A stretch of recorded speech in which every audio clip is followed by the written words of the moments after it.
Kenapa Syarifah harus mengawini Sayyid? Nampaknya ada lelaki yang gagal menikah dengan Syarifah.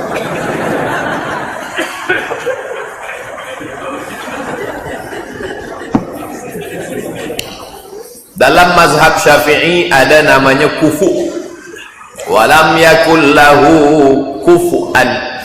Kalau qiraat Hafs kufuan ahad. Kalau qiraat Hafs walam yakul lahu kufuan ahad. Tak ada satu pun yang sekufu dengan Allah. Tak ada satu pun yang selevel dengan Allah. Tak ada satu pun yang setara dengan Allah. Maka dalam pernikahan diaturlah dalam mazhab Syafi'i namanya kufu. Bila dia sayyid, lelaki menikah dengan sayyidah, dia syarif menikah dengan syarifah. Sebab bila dia tak sekufu, akan datang nanti pertikaian dalam pernikahan. Lahirlah anak hitam, pesek, pendek, buruk.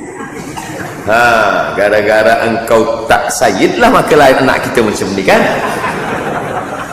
Jadi sebenarnya kufu tak kufu itu ijtihad daripada mazhab Syafi'i. Tapi dalam kitab Nailul Autar, buka nanti kitabnya Nailul Autar Syarah Muntaqal Akhbar, ditulis oleh Imam Asy-Syaukani. Maka di situ kata Imam Syaukani, maka sulalah keturunan Nabi ini mestilah dinikahi oleh lelaki-lelaki yang juga keturunan Nabi sallallahu alaihi wasallam. Asy-Syihab, Al-Jifri, Al-Haddad, Al-Saggaf, Banahsan. Adik sudah dibuatkan. Kalau di Kaherah ini Masyikhah Al-Azhar, Diwan Syekh Azhar. Di sebelah samping itu ada namanya Naqabatul Ashraf. Syarif, perempuannya syarifah, maka ini diwannya Naqabatul Ashraf. Sesiapa saja yang mengaku aku ni syarif, syarifah, maka dia mesti tengok dulu di Naqabatul Ashraf, masuk tak dia. Jadi bukan hanya kerana muka dia muka Arab lalu dia langsung saja syarif, tidak. Tapi kalau di Jakarta namanya Naqabatul Alawiyin, keturunan daripada Sayyidina Ali. Itu kata para ulama. Dan yang kedua, memilih calon istri nanti ada derajat pada masalah nasab keturunan. Boleh enggak yang keturunan Quraisy menikahi dengan yang non Quraisy? Apakah perempuannya Quraisy ataukah yang laki-lakinya Quraisy? Sebelum saya jawab tentang fakta hukum, kita sebut fakta sejarah dulu. Zainab binti Jahsy itu cucu dari Abdul Muttalib. Cucu Abdul Muttalib itu wanita Quraisy yang sangat terpandang, sepupu dari Rasulullah. Dinikahkan oleh Rasulullah dengan Zaid bin Harithah yang bukan dari keluarga Quraisy. Satu.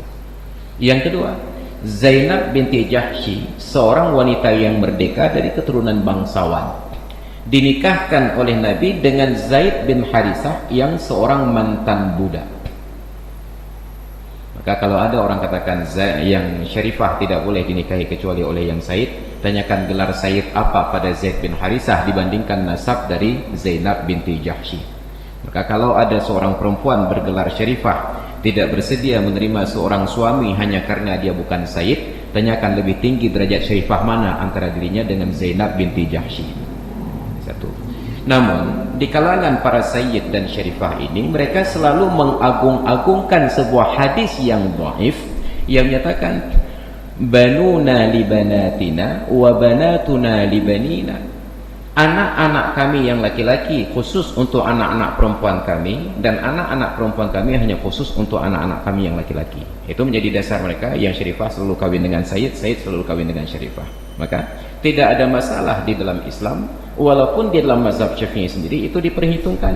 Tapi ternyata riwayat referensinya itu dari sisi hadis sangat lemah. Yang kedua, dari praktek sejarah Nabi sendiri membantahnya. Satu. Yang kedua, ini sisi sejarah. Anak Sayyidina Ali yang bernama Husain bin Ali, ketika Sayyidina Umar menaklukkan kekaisaran Persia, putri-putri dari Kisra bin Hurmuz, setelah Kisra itu terbunuh dalam peperangan, istananya dikuasai, harta dan rakyatnya kemudian ditawan menjadi budak, termasuklah 3 orang putrinya. Setelah ditawan dibawa ke Madinah, kemudian sebagaimana hukum tawanan dibagi sebagai ghanimah dan sebagian dijual untuk kekayaan negara. Dijuallah budak-budak perempuan, termasuk 3 orang putri Kisra ini akan dijual.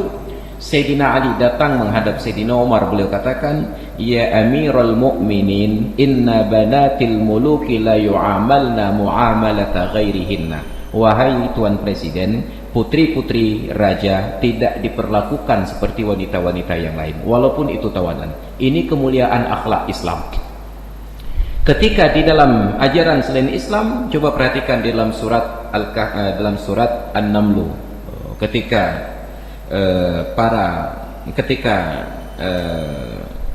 Ratu Balqis menyatakan kepada para pimpinannya, para menteri-menterinya, "Innal muluka idza dakhalu ala qaryatin ahlakuha wa ja'alu a'izzata ahliha adillah."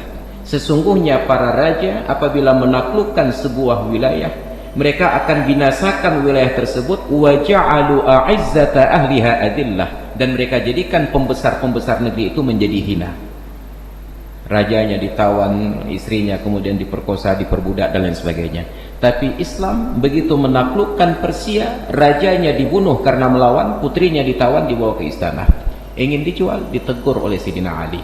"Inna banatil muluki la yu'amalna mu'amalata ghairihinna." Putri-putri raja tidak diperlakukan seperti tawanan wanita yang lainnya. Umar bertanya, "Saya paham wahai Ali, tapi bagaimana kita perlakukan mereka?" Ali katakan, "Kalau wanita yang lain kita letakkan di atas bangku, digantung harga di lehernya, maka putri-putri raja yang 3 orang kita letakkan di dalam sebuah tempat yang terhormat dan suruh para pembeli untuk berbaris di depan mereka. Kita balik posisinya. Yang membeli yang diletakkan di atas meja, supaya mereka sendiri yang menentukan siapa yang akan membeli saya." Maka 3 orang putri Kisra ini, yang sulung memilih untuk dibeli oleh Abdullah bin Abu Bakar, yang nomor 2 memilih untuk dibeli oleh Abdullah bin Umar, dan yang ketiga memilih untuk dibeli oleh Husain bin Ali bin Abi Thalib. Yang ketiga ini namanya Syahzinan. Setelah dibeli oleh Sayyidina Ali, kemudian dimerdekakan, Syahzinan ini memeluk Islam, lalu Ali memuliakannya dengan menjadikan dia sebagai istri. Adakah Sayyid dan Syarif dari keturunan Persia? Tidak ada. Dinikahi oleh Sayyidina Ali. Pernikahan yang agung ini melahirkan seorang anak yang bernama Ali Zainul Abidin, yang sangat bertakwa kepada Allah. Maka kalau ada yang Syarif, yang Sayyid, katakan tidak boleh menikah kecuali dengan keturunan Quraisy. Tanyakan lebih tinggi mana derajat Sayyidnya dibandingkan Husain bin Ali bin Abi Thalib. Kemudian pada prakteknya, yang duduk di depan ini menikah dengan Syarifah. Yang duduk di depan ini menikah dengan Syarifah. Jadi istri saya Syarifah Idawani binti Sayyid Umar. Jadi sebelum saya menikah, saya sudah diskusi dulu. Saya bertanya, boleh nggak kami yang rakyat jelata ini menikah dengan Syarifah? Apa jawabannya? Anakku tengku lempi kakak lempi kawin dengan rakyat jelata betul katanya. Jadi ketika saya dijelata-jelatakan, saya pun emosi, tapi dan hanya jelata-jelata ada. Ayah saya pun Sayyid juga, saya katakan, "Ayah kamu siapa berikan nama Sayyid?" Dia jawab, "Kakek saya." Ayahnya diberikan nama Sayyid oleh kakeknya. Saya jawab, "Ayah saya diberikan nama Sayyid oleh orang Arab." Ayah saya kuliah di Arab Saudi, di Madinah. Di ijazahnya tertera, "Qad manahat Jami'atul Islamiyyah bil Madinatil Munawwarah ila Sayyid Muhammad Ismi bin Sayyid Ismail Ijazatul Aliyah." Tertulis Sayyid pada nama ayah saya. Maka ayah saya diberikan nama Sayyid oleh orang Arab. Barulah kaget ya. Maka kalau mau jadi Sayyid, datanglah ke Arab, kuliah di sana. Ijazahnya Anda akan tertulis Sayyid. Karena Sayyid dalam bahasa Arab itu Mister dalam bahasa Inggris. Sayyid dalam bahasa Arab itu adalah Mister dalam bahasa Inggris. Jadi jangan berkecil hati. Jadi kalau sudah pasang target Syarifah, tinggal kuliah di Arab, insya Allah dapat Sayyid. Jadi tidak ada masalah. Yang penting yang jadi ukuran adalah standar akhlak. Jadi jangan sampai seorang wanita yang mutadayyinah, yang berakhlak baik, beragama baik, tiba-tiba dinikahi oleh seorang pria yang bejat. Kecuali bila pria itu ada keinginan untuk memperbaiki diri dengan menikahi wanita yang baik-baik. Tapi kalau pria yang jahat menikahi wanita yang baik, tidak ada keinginan baik, maka tidak boleh. Kenapa? Karena akan merusak kehormatannya. Ilmu tanyo benar, amai tanyo benar, kure tanyo benar, ngak selamat dunia akhirat. Ilmu tanyo benar, amai tanyo benar, kure tanyo benar, ngak selamat dunia akhirat.